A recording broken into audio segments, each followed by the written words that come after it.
Operation സിന്ദൂറിൽ ഇന്ത്യയെ പിന്നിൽ നിന്ന് കുത്തിയ തുർക്കിക്ക് അടുത്തിടെ ഉണ്ടായ ഭൂകമ്പത്തിൽ സഹായം എത്തിക്കാൻ മുൻപന്തിയിലുണ്ടായിരുന്നത് ഇന്ത്യയായിരുന്നു.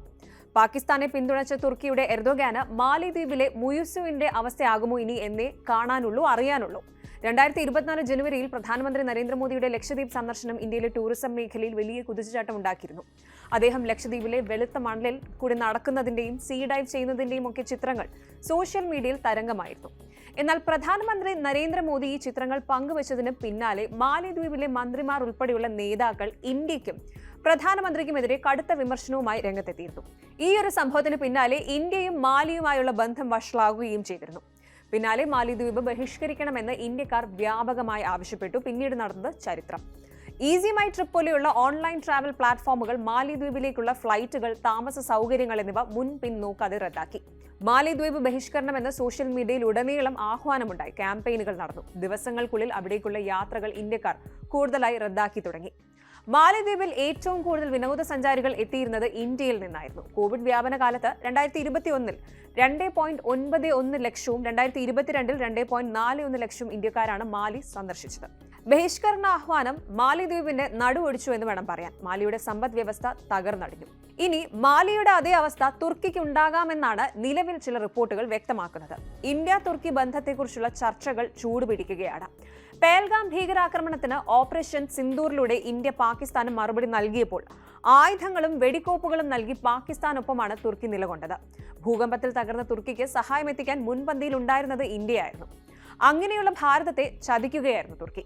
തുർക്കിയെ പോലെ മുയിസിന്റെ നേതൃത്വത്തിലുള്ള മാലിദ്വീപ് പുതിയ സർക്കാരും ഇന്ത്യയുടെ ദേശീയ താൽപര്യത്തിന് എതിരാണെന്നും ചൈനയെ പിന്തുണയ്ക്കുന്നതാണെന്നും നേരത്തെ റിപ്പോർട്ടുകൾ പുറത്തുവന്നിരുന്നു. പാകിസ്ഥാനെ പിന്തുണച്ച രണ്ട് രാജ്യങ്ങളായ തുർക്കിയെയും അസർബൈജാനെയും പൂർണ്ണമായും ബഹിഷ്കരിക്കണമെന്ന് ഇന്ത്യക്കാർ ആവശ്യപ്പെട്ടുകൊണ്ടേയിരിക്കുകയാണ്. ബഹിഷ്കരണം ആവശ്യപ്പെട്ടുള്ള ക്യാമ്പയിനുകളും വർദ്ധിക്കുകയാണ്. മധ്യേഷ്യൻ രാജ്യമായ അസർബൈജാൻ തുർക്കിയോളം ജനപ്രിയമല്ലാത്തതിനാൽ തുർക്കിയെ ബഹിഷ്കരിക്കുക എന്ന ആഹ്വാനത്തിനാണ് ദേശീയ തലത്തിൽ കൂടുതൽ പ്രചാരം ലഭിച്ചിരിക്കുന്നത്.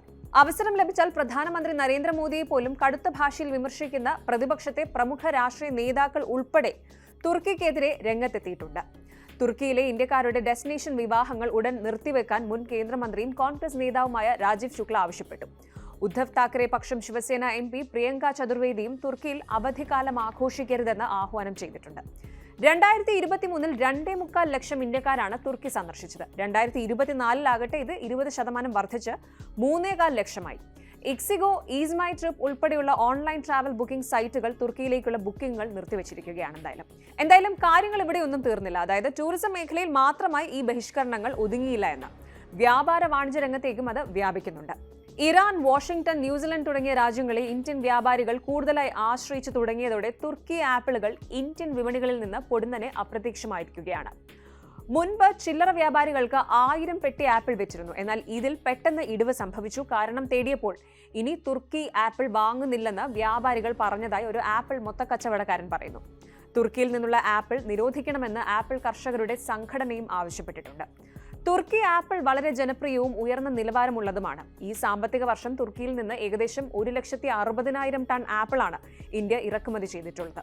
അതേസമയം തുർക്കിക്ക് ഇന്ത്യയെ കൂടുതൽ ആവശ്യമുണ്ടെന്ന് ധനകാര്യ മന്ത്രാലയത്തിലെ വൃത്തങ്ങൾ അറിയിക്കുന്നു. പയർവർഗ്ഗങ്ങൾ, എണ്ണക്കുരുക്കൾ, സ്റ്റീൽ എന്നിവയാണ് ഇന്ത്യയിൽ നിന്ന് കൂടുതലായി തുർക്കി ഇറക്കുമതി ചെയ്യുന്നത്. തുർക്കിയുമായുള്ള വ്യാപാരം $20 ബില്യൺ ഉയർത്താൻ ഇന്ത്യ പദ്ധതിയിട്ടിരുന്നു. എന്നാൽ ഇപ്പോൾ ഇന്ത്യ തുർക്കിയുമായുള്ള വ്യാപാര ബന്ധം വിച്ഛേദിക്കുമെന്ന തരത്തിലുള്ള സംഭവ വികാസങ്ങളാണ് ധനകാര്യ മന്ത്രാലയത്തിന്റെ വൃത്തങ്ങൾ സൂചിപ്പിക്കുന്നത്.